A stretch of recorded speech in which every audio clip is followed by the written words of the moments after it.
Tonight's program, as you know, has to do with e-cigarettes.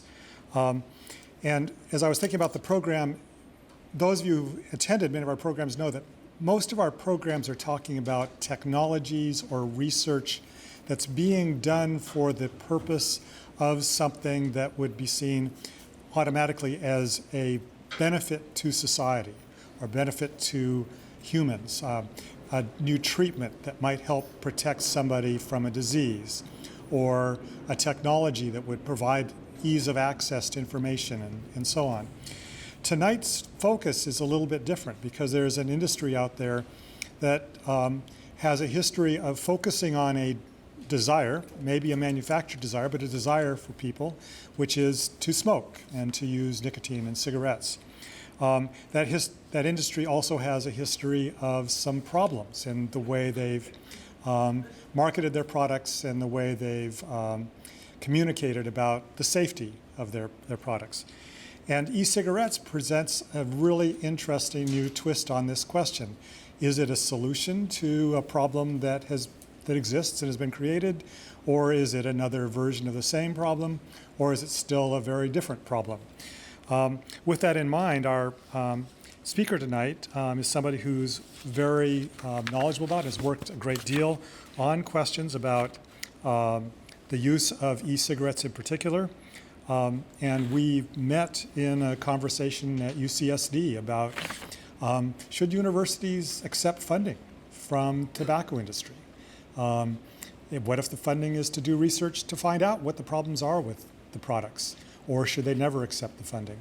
I won't tell you what the solution was because we were an advisory committee and others make those decisions, but it's an interesting question.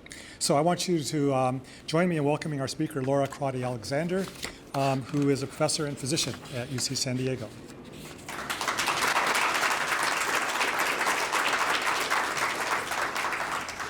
Thanks for having me. This is my favorite subject to talk about. I don't have any conflicts of interest, so I have not accepted money from the tobacco industry yet. Our work is funded by the NIH, the VA, and the California Tobacco-Related Disease Research Program. So as you guys might have noticed, there's been a lot in the news about the e-cigarette or vaping device associated lung injury. It really rolls off the tongue there, E-Valley. The number of cases is over 2,200. It's been found in 49 of the states as well as outside the US now. And the death toll is up to 47. And so this has really shown a light on, what could happen to the lungs, what is happening to the lungs during vaping. So I'm a lung doctor, so I have some strong feelings about the lungs.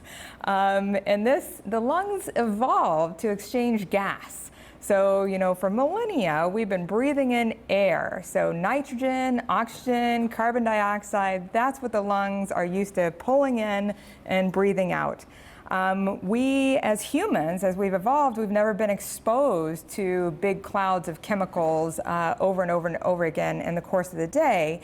So this is a new thing that the lungs have to deal with, and we are finding out what's going to happen in real time. And so with that in mind, now we have very young, super healthy people. So this is a young man, he's 6'3", he's 200 pounds, he's a construction worker, and he came down with this terrible vaping lung injury.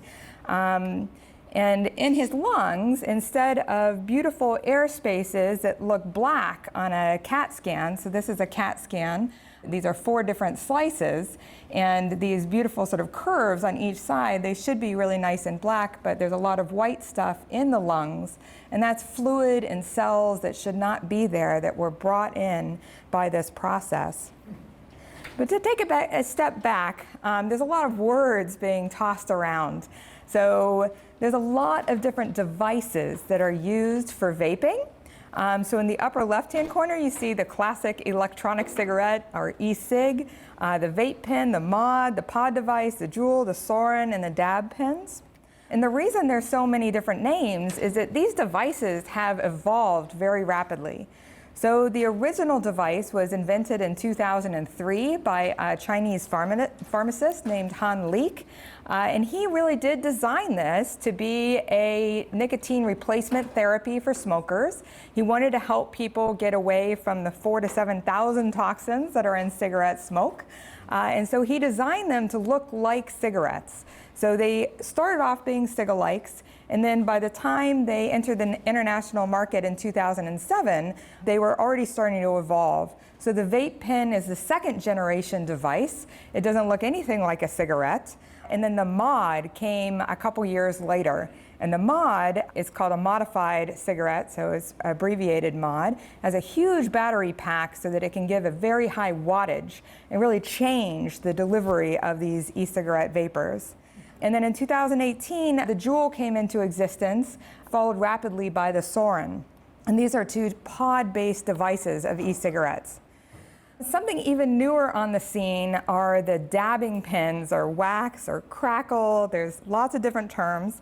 And these are specifically associated with the inhalation of THC or cannabinoids, hash oils.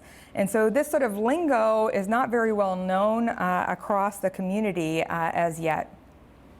But one thing that the majority of these devices have in common are they have a mouthpiece on this left-hand side here, and right next to that is the tank or cartridge, and that's where the liquid is. And so when I say liquid, all of these devices are designed to deliver drugs. So it can be nicotine, it can be THC, they have ones that deliver caffeine, and they actually have one specifically to deliver different vitamins, so they're called vitamin vapes. So this liquid is in here in solution, and it gets heated up by this coil. And these coils can be made of a variety of different metals or porcelain, ceramics. And down here is your battery device. So there's lots of different metals, plastic, glasses, along with the chemicals that are inside the liquids. And I just want you to know this because all of these things end up in the aerosol that you then inhale. There's also complex chemistry. So the reason that these devices have this chemical in particular, propylene glycol, as the key component of that liquid is it is wonderful at dissolving chemicals. It is so good. We use it in the lab all the time to dissolve all kinds of chemicals. It's just a fantastic solvent. And nicotine is not water soluble. It is very difficult to get it in the solution, but if you put it in propylene glycol, you can get it at very high concentrations. And the chemists at Juul actually took that and went a step further to change nicotine to nicotinic salts. They added some benzoic acid, and they were able to amp up the nicotine concentrations even further. But you start with these base chemicals, but when you heat them in the presence of just regular air, which contains water, chemical reactions occur and these other chemicals are produced. And so when you're inhaling them, you're not just inhaling the original chemicals in the solution, but almost 2 to 3 times as many chemicals actually hit the lungs. They're very popular. So we've seen the rates of use of e-cigarettes go skyrocket, especially across middle schoolers and teenagers. So on this left-hand side, we saw a 78% increase in use in high school students, and on the right-hand side, a 48% increase in middle school students just from 2017 to 2018. And why? So we do have some published studies now that really link it to flavor. It's like very appealing. The advertisements have been great, very bright colors, like people looking like they're having fun. And then they put, like Cool Whip or vanilla wafer here.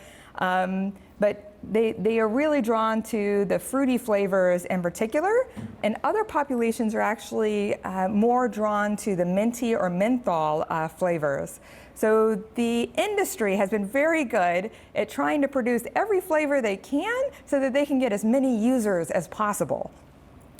So teenagers, they don't tend to smoke at all. So if you ask them if they smoke, they usually will say, no, that's gross, like nobody smokes. But if you ask them specific about e-cigarettes, you can get very different answers.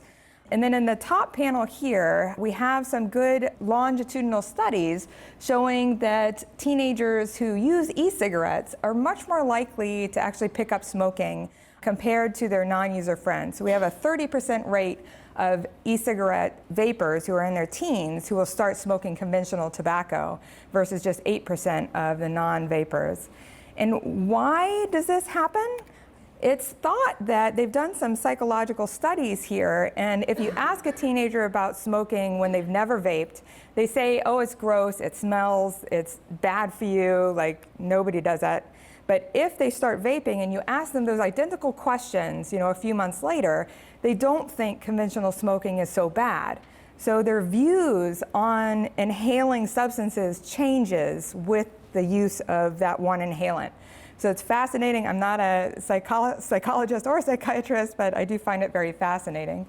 One other key point in this slide, in the lower right-hand corner, when you ask teenagers what's in those vaping devices, the majority of them, 66%, say just flavoring. So they don't even know that there's nicotine in there, there's THC in there, because 99% of the e-liquids out there for the e-devices have nicotine in them, whether they say that they have nicotine in them or not. So that's frightening. So let's get to what is known about the actual effects of these devices on human health. So as a lung doctor, I've personally seen vaping-induced lung injuries, lung diseases for years and years. So ever since people started vaping, they have been causing lung disease, but the pattern was at very low levels until more recently.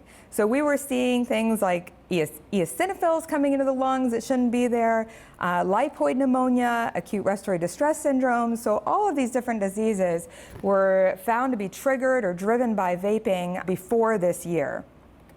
But now this year is sort of skyrocketed. There's this new entity called the e-cigarette, e-device, vaping-related lung injury. And in this, people can present with symptoms that are gradual or acute in onset. And not only do they have difficulty with their lungs, so shortness of breath, coughing, but they are also having abdominal symptoms. So like 80% of people will have nausea or diarrhea or abdominal pain. So it is a unique entity because it is affecting both the lungs and the GI tract. And so it is, we're able to sort of separate it out from these other lung diseases we've been seeing for years because of this unique constellation of symptoms.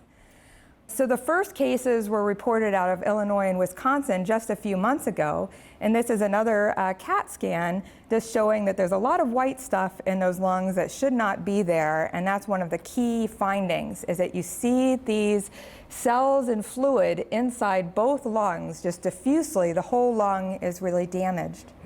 But outside of that, we just have a vague definition. So in purple, the CDC said a confirmed case is somebody, A, who admits that they have used an e-device or vaped within 90 days, so that's a very long period of time that they're allowed, that they have these findings in their lungs on both sides, and then outside of that, that they have no other disease to explain this disease.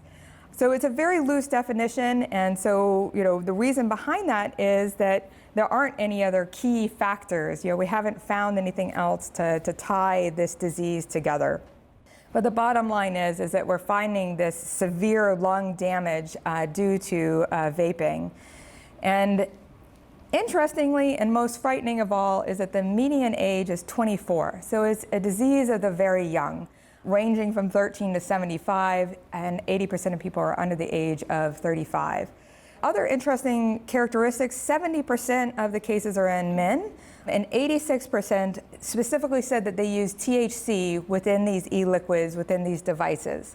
So these give us some hints as to what's going on, and the biggest hint being that maybe it is something that is in the liquids where the THC is being mixed. So maybe something is being added specifically to those THC liquids that people then heat up and inhale that is driving this.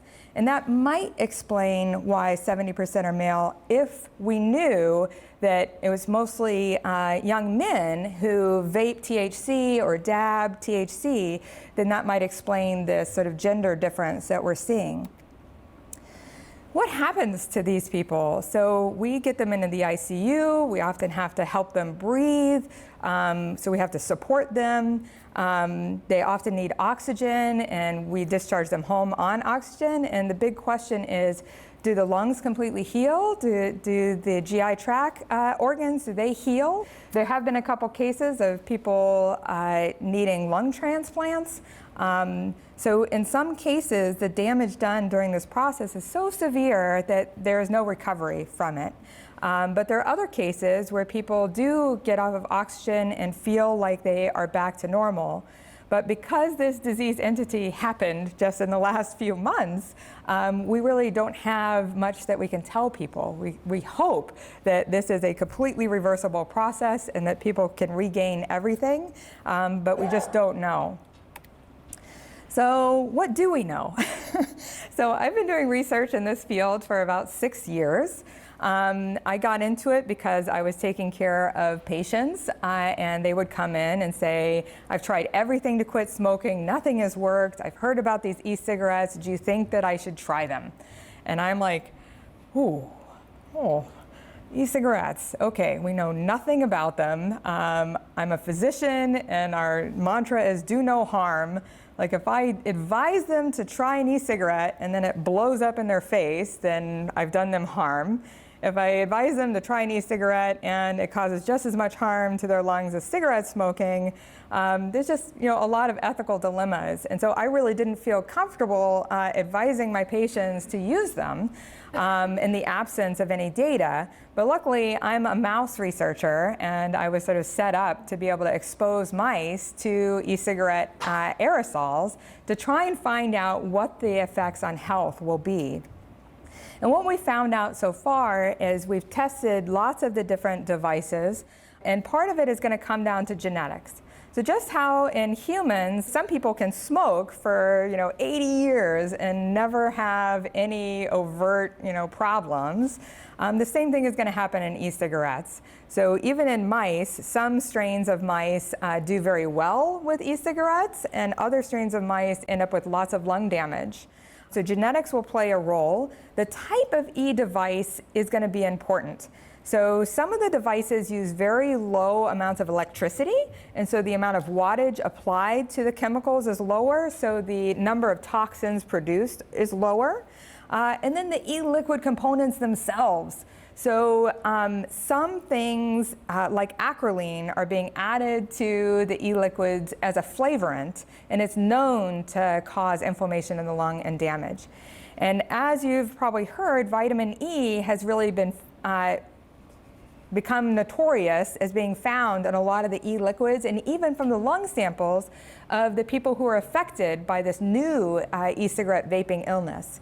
And so the vitamin E might be causing the lung injury. We've never studied it in the lungs. It's a huge molecule, so the lungs are not going to like it. But it could also just be a marker of something else that's being mixed into these e-liquids and then inhaled.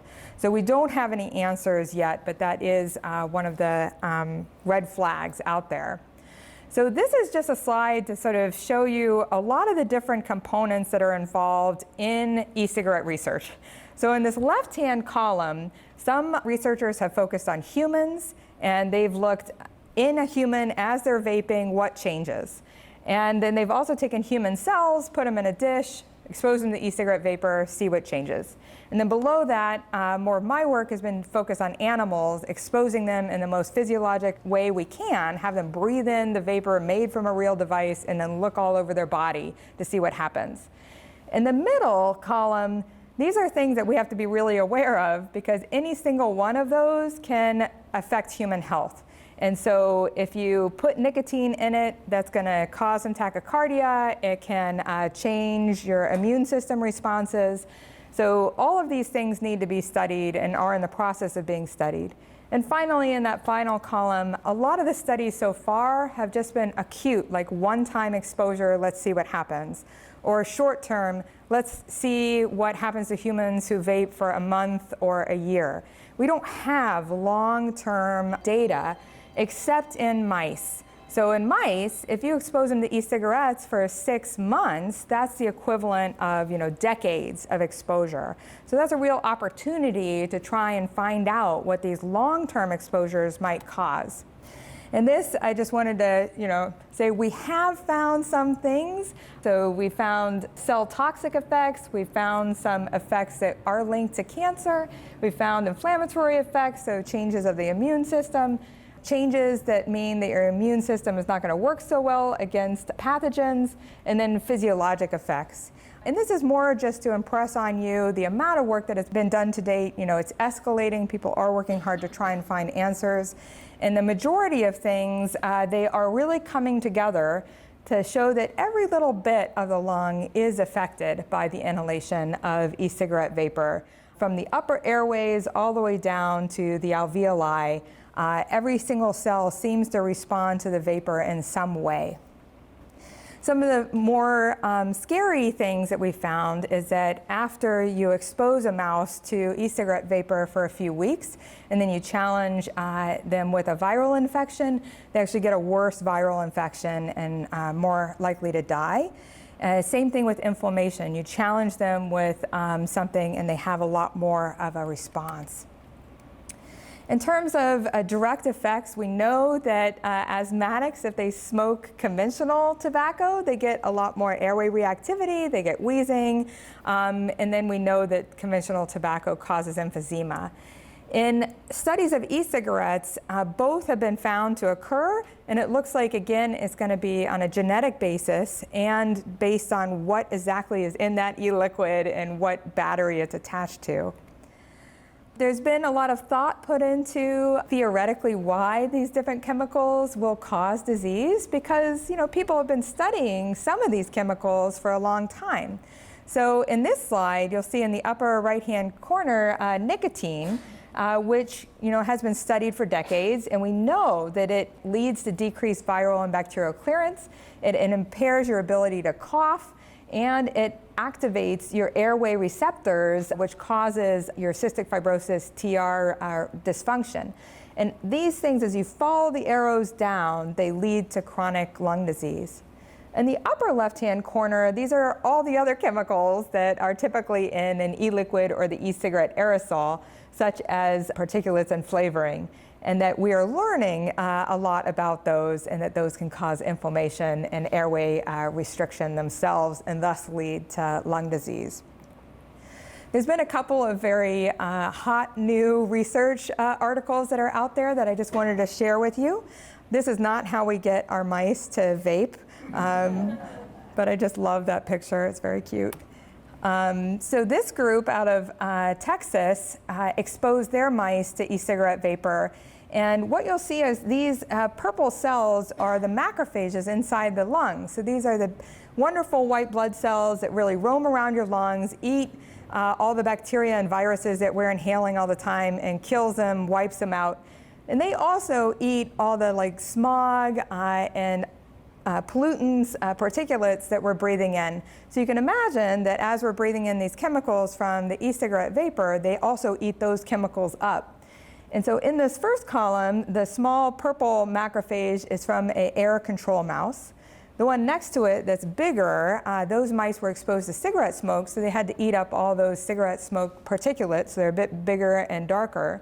But the next two after that, those were the mice exposed to e-cigarette vapor with and without nicotine. And those big white vacuoles are evidence of the chemicals that they've had to eat up and that their function is changing. And so they challenged these mice with influenza. And so the top row are the air controls, so they do get inflammation on that right-hand side. But this middle row is our e-cigarette mouse without nicotine, and you see the dense purple lung that happens due to the influenza infection. And then the bottom one is the e-cigarette with nicotine. So this is just a dramatic evidence that when you have the e-cigarette vapor going into the lung over and over and over and over and over again, it changes the immune state so that when you get another hit, like any kind of infection, your response to it is going to be different. And the second study I just wanted to mention is this is the first really strong evidence that e-cigarette vaping might lead to lung cancer. So this group actually exposed their mice for a year to e-cigarette vapor. So that's definitely the equivalent of about 80 years of exposure. And in the top row, these are the air control mice. Those mice, about 5% of them developed lung cancer. Whereas the e-cigarette vapor mice without nicotine, none of them developed lung cancer. In that final row, the mice that were exposed to e-cigarette vapor with nicotine developed lung cancer 22% of the time. And so this is really worrisome data that vaping of the nicotine may not be that helpful in protecting you from developing lung cancer. But again, it's one study. Just wanted to mention that I had said that lots of studies have been done about asthma, bronchitis. These are all papers that people have published showing that the e-cigarette vapor can drive more symptoms in these respiratory diseases. Here at UCSD, we actually recruit e-cigarette users, vapors from the community, and we've taken blood from them and looked at inflammation to see throughout their body, are things changing? And so these are just a bunch of cytokines. We like to look at them because they usually are markers of disease. And in blue are the e-cigarette users, and in the white and black circles are non-smokers, non-vapors. And in general, we just see this shift of inflammation up that's in the circulation. And this is my final sort of data slide. And this is a paper that we just published over the summer. We launched this Inhalant questionnaire, and it actually traveled across the world. So that picture of the globe up top, each red flag is an IP address of somebody who took this survey. We had 350 people who completed it fully. And our question was, we know that smoking of cigarettes alters your sleep quality, and that women tend to be more susceptible than men to some of the nicotine effects. And we just felt like since e-cigarettes often have equal amounts of nicotine or higher than cigarettes, we felt like they probably impact sleep as well. So this questionnaire was designed to ask about inhalant use and then about sleep quality. And interestingly, we found no effects in men, but we found that women had much reduced sleep quality, especially if they were dual users, which means they're smokers and vapors, that they use both. And so this first graph here, in the non-smokers, the women are in blue, their sleep quality score was 7.6, and that was about the same if they only used e-cigarettes or only smoked cigarettes. But the dual users, the score went up to 11. And in this bottom graph, sleep latency is how many minutes it takes you to fall asleep at night. And so women, again in blue, who don't smoke, take an average of 24 minutes to fall asleep. And we saw that move up to 31 minutes with e-cigarette use, conventional tobacco 39 minutes, and then 48 minutes for a dual-use female to fall asleep at night. So we're really worried about that, and we're expanding that study to try and drill down on that. But I just wanted to conclude with, what do we know about e-cigarettes? They will have health consequences. We need more studies in both humans and animal models. Different devices and different liquids are going to make a difference on the downstream health effects. There are going to be acute diseases that happen in people who have only vaped for weeks to months, and that's what we're seeing one of right now. And there's going to be other diseases that take time to develop. And genetic susceptibility will play a role. This is my lab, so we have a bunch of collaborators who are awesome. We have a lot of great funding, and then the team on the right does a lot of hands-on-the-ground mouse exposures, and they're fantastic. And this is them at a couple of our holiday parties, so kudos to them. And then in the break, I was going to leave this up. This is our UCSD Inhalant questionnaire. So I just showed you that data. That was from the launch from last year. We've revamped the questionnaire to expand to include all the modern inhalants, and we are posting it like everywhere we can. But feel free to take it yourself. It goes through all of the sleep questions and cough questions as well. And that's it. Thank you. We're going to start with a couple of questions I have for you based in part on what you were just talking about. And the first one is sort of a statistical question. You talked before you got into some of the specific research you're doing about a study where they looked at people who had reported having used a vape product within the last 90 days and had lung injury, and we're drawing a connection between that, thinking that's the case. But But it seems that there's a really important piece of data one would want, which would be how many people had not used a vape product in the last 90 days and had lung injury. What's the difference between those two groups? Do you know?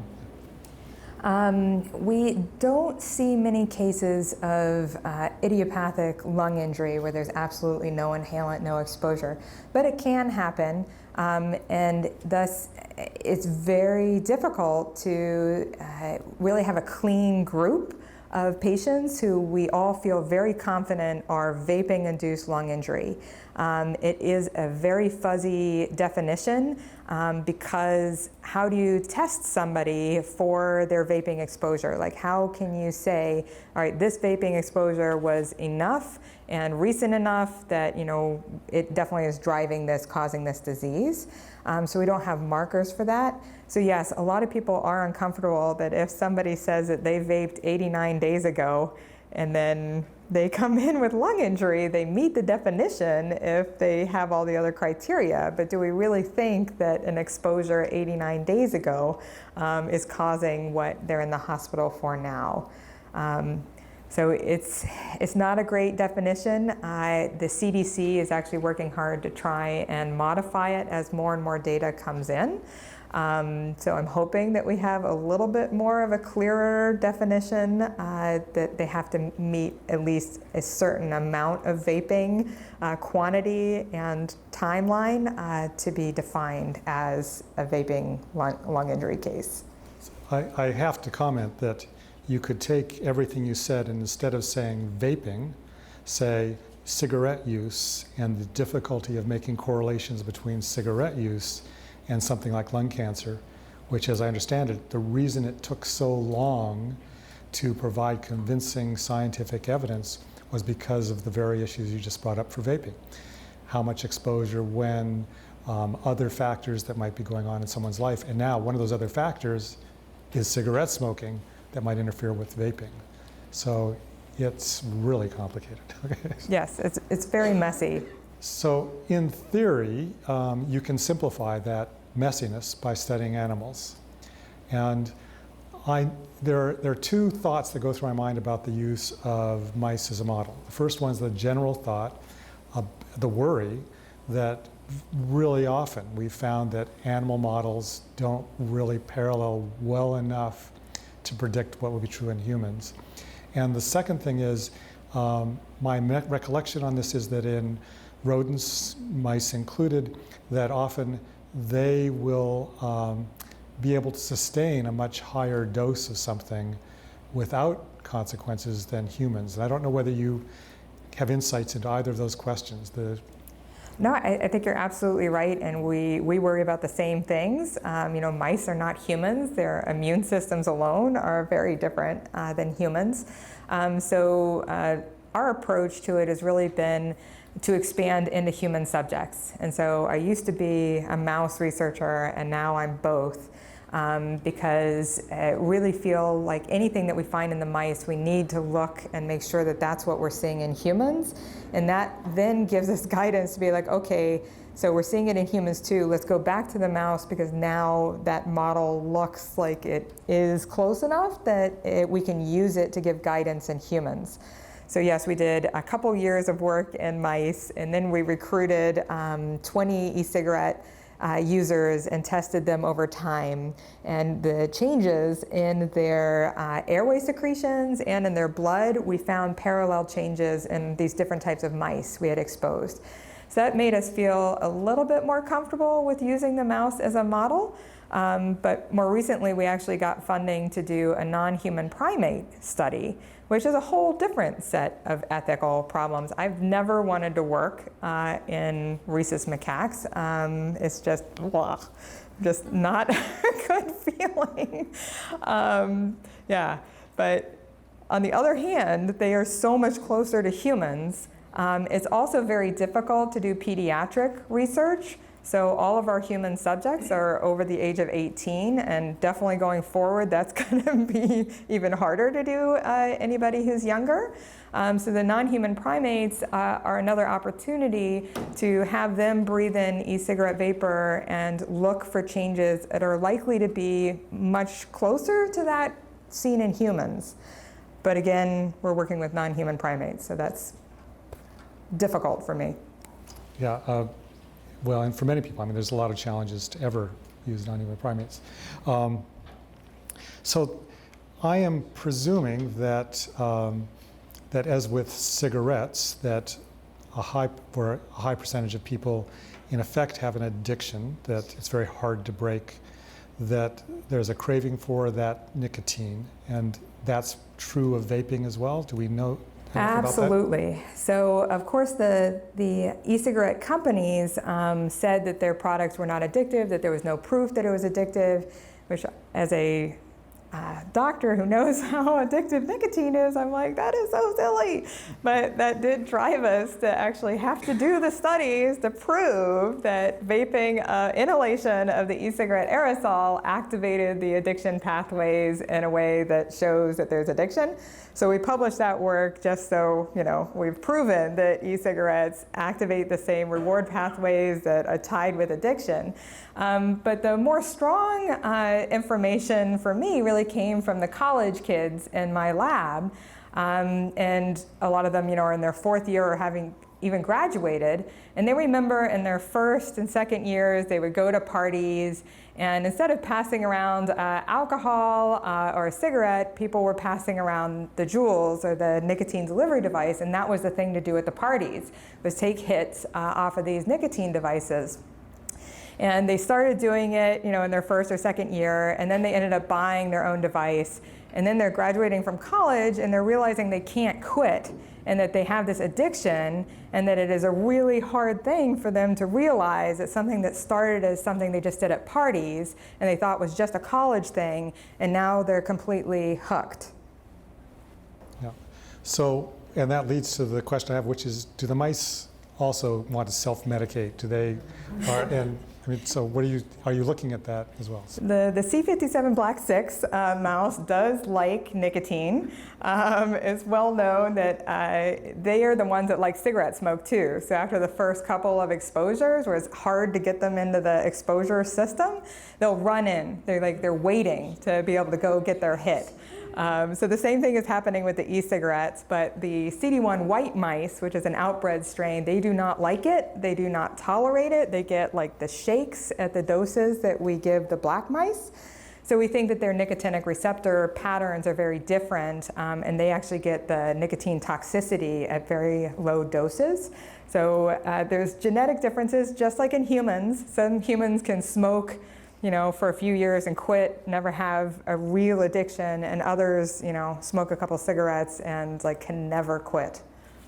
Well then, I mean, I'm going to start with the assumption that you may be concerned that people are vaping and you'd like to stop that. So I mean, are you looking at, or is somebody looking at the difference between these two different genetic strains to see why is it? I mean, this must have been a question with cigarette smoking too. I mean, why is there a difference? Yeah, and I'm not an addiction specialist, so I'm not really set up to do that work, but I think that is a good point, and now I have a couple of collaborators who are specialists, so actually I'm going to email them and mention that we know this difference in case they want to be able to look at that. I would be astonished if somebody isn't looking at it, but as you said that, it occurred to me that's got to be a question. So one of the, you know, there are a variety of questions that we try and ask around ethics and science, and one of the more fundamental questions is to be sure you understand exactly what it is. What is the technology? What are the issues that are being raised? And so the first question at the top of the pile is a what is question. So what is popcorn lung? Oh, yes. Popcorn lung. So popcorn lung is actually bronchiolitis obliterans. It's a type of inflammatory lung disease where these tiny airways in the lung end up having too many cells around them and they get narrow. So people end up getting very short of breath. The moniker came because people who used to work in microwave popcorn factories were exposed to acrolein, and acrolein was used in the microwave popcorn industry to create the butter flavor. So they would add the acrolein to the popcorn kernels so that they would get coated with it and that you'd have that beautiful smell and taste of butter when you ate them. But the people who worked in the factories were breathing in these very high levels of the acrolein and would develop popcorn lung. So that's where the name came from, even though the disease is actually bronchiolitis obliterans. It also happened to a couple of people who were eating about 40 bags of popcorn per day. You can look it up. And they sued the microwave popcorn company. I think they won. I was like, you can win any kind of lawsuit. Which is now when you buy popcorn, you see that warning label that says do not eat more than 35 bags a day. The tie to e-cigarettes is that acrolein is this wonderful flavor. So it really gives this buttery flavor, and so that's why it's being added to the e-liquids, because it gives this wonderful buttery flavor. So unfortunately, a lot of the e-liquids out there have it, so bronchiolitis obliterans is happening in people who are vaping those liquids with that chemical in it, but it tends to take a while to show up. Okay. So the next question is one that I'm not sure is your expertise, but I think it is an important thing to think about. If we were worried that about vaping and we're saying that this should be stopped, if regulations were put in place to say it is no longer legal to sell vape products or devices, the question is, if devices were banned, would it be easy to produce them and sell on the black market? And if so, could they be more dangerous? And I think that's a rhetorical question. No, I think that's a really important point, and I don't know the answer, but I do worry about it because, I mean, vaping is here to stay. I mean, people are using it, they will always find a way.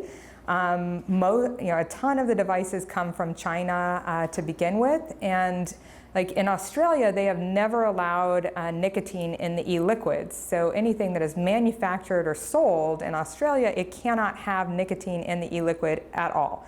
So how do Australians get their e-liquids? They order them online from other countries and they get shipped in, and the packages aren't labeled, so they can easily get them.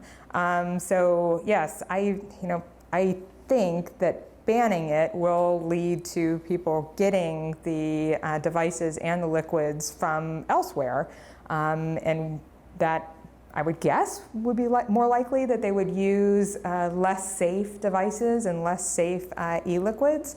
So yeah, I'm not convinced that's an answer. Yeah, we'll come back maybe towards the end about some options for answers. The next question is about something I don't know about, so hopefully it means something to you, but they said, could you comment on studies in the UK that have used a smaller concentration of nicotine, and apparently also on the vitamin E acetate method of delivery? Do you know about either that they're referring to? And actually, I forgot the whole banning of stuff. It is reminiscent of prohibition, like it's if you just tell an adult they're not allowed to do something, they're going to figure out a way.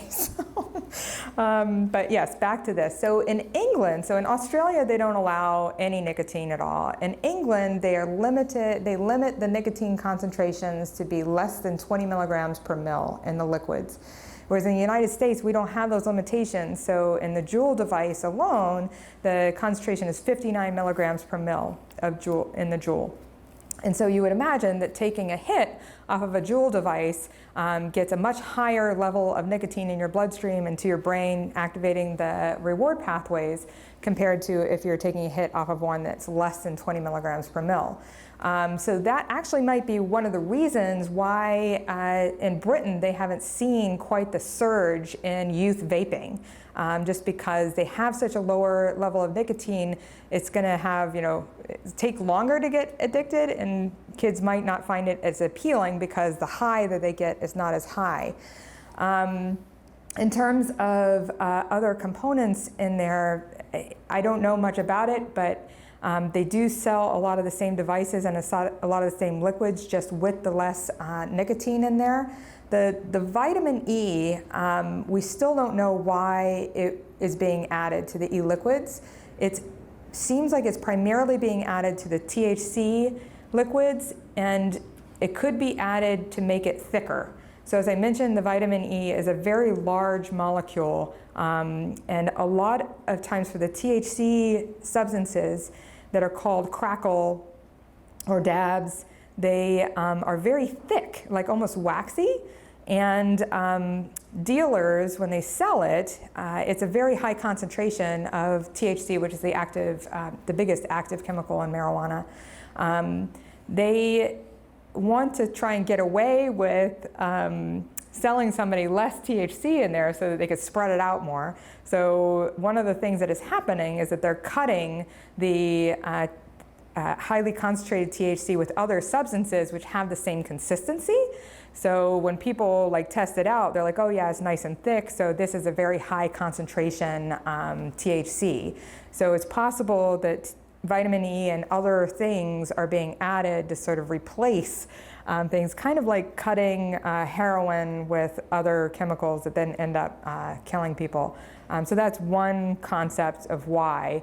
Another concept is that maybe because it's such a big chemical, it can make a bigger cloud or give a different mouthfeel, or it adds a flavor. So these are all different reasons that chemicals are added to substances that are then heated and aerosolized. Okay, great. So if I've done my best to read between the lines of everything you've said, it sounds like there are a lot of lines of evidence that all seem to suggest that vaping is at least as worrisome as cigarette smoking. Is that a fair summary? I think it's a fair summary, and I mean, cigarette smoke is so bad, and it's caused so many health effects that when I entered the e-cigarette field in 2013, I really felt like e-cigarettes had to be better. How could they be worse than cigarette smoke? But every year, with more and more data coming out of human studies, animal studies, and then just things that we're seeing in the population, I've gotten more and more fearful of the consequences, and really been surprised by the dramatic changes that we're finding from the breathing in of these aerosols. So I've become less and less convinced over time that it is a healthier alternative, and it has its own threats to human health. So a couple years ago, those threats are mainly explosions, fire burns that were happening, and right now it's this E-Valley crisis. But that is like the acute dangers. What we're seeing in some of our chronic studies is all the effects on the cardiac system, on the vessels, on the brain, on the kidneys, on the liver. So it's actually really surprised me about the extent of damage that we're seeing from the e-cigarette vaping. Okay, so one of the challenges from an ethical perspective and from a regulatory perspective is how we deal with uncertainty. We aren't absolutely certain. If somebody said, guarantee to me that e-cigarettes are worse than cigarettes or even as bad, I also suspect you're not prepared to say that. It's just that there's a likelihood that they are worrisome. So what I thought we might do is, Laura came up with a few questions in advance that we might ask of the audience. And I thought we might ask you not to break into small groups, but to pair up, somebody sitting next to you, or if nobody's sitting next to you, you can talk to yourself. And the question is about regulation. So at this point, and correct me if I'm wrong, regulation is pretty much non-existent on vaping products. We're pretty close to no level of control. And it's changing rapidly. Yeah. So the FDA has tried to regulate it for years and years and years, but the tobacco industry is extremely powerful and has shut them down every time. But yeah, on the city and state level, like bans are going into place, like regulations are flying off the walls. And I actually was asked to go and speak in front of the Board of City Council or something like that, the people in control of the regulations for San Diego County. And I found it very awkward because I was basically trying to answer this question, but they really wanted either a yes or a no. Okay, so you get to try and figure out what to do with this problem. You are the committee. Talk to your neighbor. And the question is, should we be thinking about regulation to deal with vaping products and devices now? And if we should, what would that look like? And you have 2 minutes to solve that. In the decades-long run-up to control of, regular nicotine in cigarettes, first they said, no, nicotine's not bad for you and all that. And then over time, so much evidence built up that says, yes, it is pretty bad for you. So then they switched gears and say, well, it's a personal freedom thing. If a person wants to smoke, then you can do that. And then came secondhand smoke. And first they said, well, that was baloney too, but eventually that became an issue. But with secondhand smoke, now it's no longer personal freedom. And so I've seen ads on bus benches that say, exhaling from vaping is just as bad as secondhand smoke. Nicotine is nicotine. Do you know anything about that? Is that just a political thing, or it's really as bad? Yeah, so our work on primary exposure to e-cigarette vapor is still in its infancy. So the work on secondhand smoke is like very small so far. But some small studies where you put a human vapor in a room and put another human non-vapor in there with them, and then check their blood levels, their nicotine levels rise just like they would be in a room with a cigarette smoker. So even though with an e-cigarette, the first pass does go into your lungs, so the second pass has always come in contact with somebody else's surfaces, airway surfaces. Whereas with a cigarette smoke, you have the side stream, so it's always burning. So the cigarette smoke coming off at the end of the cigarette as you're just holding it is full octane cigarette smoke. And so there was, some hope that the secondhand cigarette smoke would have higher numbers of chemicals compared to an e-cigarette. There's also tertiary exposure. So cigarette smoke, it disperses. So if you watch somebody smoking, it is a smoke. It goes up and out and away. But an e-cigarette vapor is an aerosol, which means that there's droplets in there. And so when you look at a cloud of vapor, it sinks and then it coats the surface. So when we expose our mice, it's disgusting, and I make sure everybody wears gloves because the solvents make it so the nicotine can cross your skin. And actually some of the e-liquids have warnings on there, please God, don't let the e-liquid touch your skin, but go ahead and inhale it. So it's just really funny. But a lot of parents who switch from smoking cigarettes to vaping, they used to smoke outside. But now they're vaping on their couch and their kids are on the floor. And so this vapor sinks down, coats the floor, the baby crawls across it, comes in contact with all those chemicals that cross over their skin. So the tertiary exposure is very dangerous, and we try, and one of our big party lines is make sure that all parents understand this. And then the secondary exposure is really breathing it in from somebody else exhaling it. A lot of work needs to be done, but there are signals showing that you do breathe in the stuff that person's exhaling, it will have an impact. Okay, and your question now, and your answer now prompts a question that is a somewhat mean question, but that's my job. And that's so, do you check nicotine levels in your research team to see whether they're being affected by the products? No, because I feel that it's unethical to ask them what their personal habits are. Well, I mean in terms of whether it's, so you I want to wouldn't find be some way able to to look at whether tell, there's a change. because if from, they vape at home, okay, and then they come in and expose mice, and I check them, and their cotinine level, which is the byproduct, is elevated, I wouldn't know. I'd have to know what they inhale. And I just feel, I don't want to ask them, do you vape nicotine? Do you dab THC? It just feels wrong. Well, that's a very good, it's a good ethical question. If somebody can think of a way to do that without violating their privacy, then that would be good to know. Next. Hi, so I'm a high school teacher, and I'm here with a couple of my high school students. And in talking with them, they're talking to me about how this is becoming just endemic. It's all across the school. They vape out in the open because it's very, very difficult for the adults there to control it. And the sense is that teenagers don't really understand that it's harmful at all. So for me, the regulation, my question is, the government, it's pretty clear that nicotine is addictive, it's damaging. You have these chemicals that they know can do damage from other research. How did the companies get away with putting together these products into something that was not regulated by the government in the first place? I'm not saying it should be banned, but how could they allow it to be advertised? how could they be allowed to have it be advertised in this way? And why isn't there a huge public service campaign to get that information out? So what are your thoughts on that? Yes, yes, yes, yes, yes. Full agreement.